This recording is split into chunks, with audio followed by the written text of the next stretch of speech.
starstruck. When the crowd thinned, she joined me and Bernie in the hall, along with their other roommates. Angela and Bernie were close, so I'd grown close to her as well.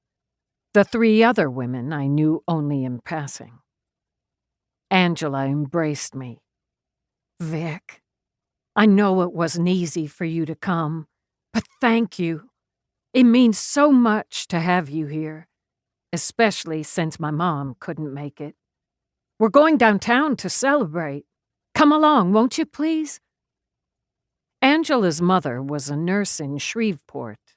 Her rare days off were spent caring for her own aging mother and soaking her swollen feet in a eucalyptus bath. "Yes, Vic, you should come," Bernie said. "We are going to a place called the Lion's Heart. Everyone on the team will be there." "Thanks, babe, but the night belongs to Angela and your friends. I'll find some tamer form of entertainment." Bernie Fouchard grabbed my arm as I moved away from the group.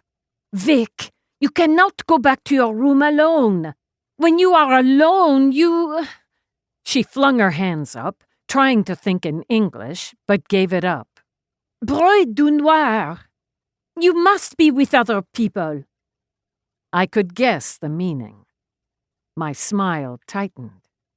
"Bernie, don't pretend to know what I need or not. I'll be happier alone than in a noisy bar with drunk students." She put both hands on my arm.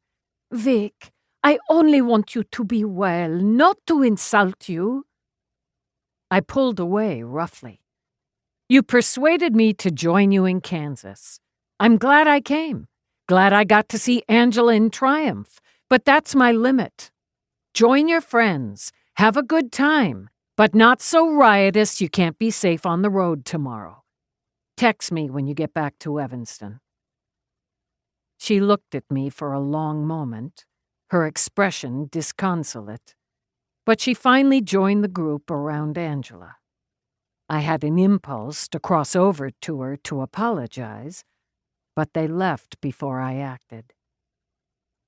I'd driven to Lawrence by myself, needing privacy from the high-octane energy of 5 NCAA athletes, needing privacy, most of all, from Bernie's insistent hammering at me. When you fall, when you're injured, you get back on the ice immédiatement.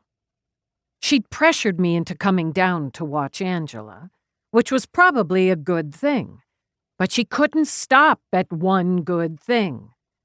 She relied on me as an example of women's strength. She needed me to be who I was last September, not who I'd become since Peter's and my incident. Peter Sanson was an archaeologist and director of a famed institute at the University of Chicago. He was my lover, and I was in love with him, which had not happened to me in many years. This made the incident harder to overcome.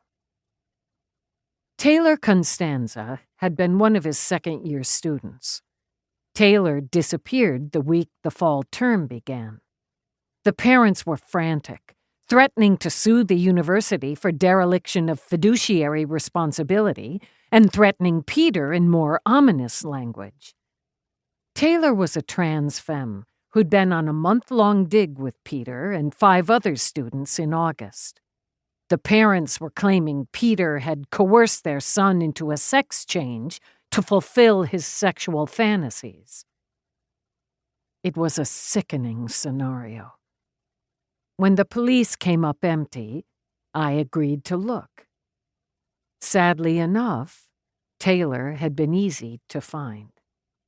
They were sheltering with other runaways in an uptown fire trap. Taylor pleaded with me to keep the location secret. They were frightened of their parents, who'd reacted violently when they came out after the August dig.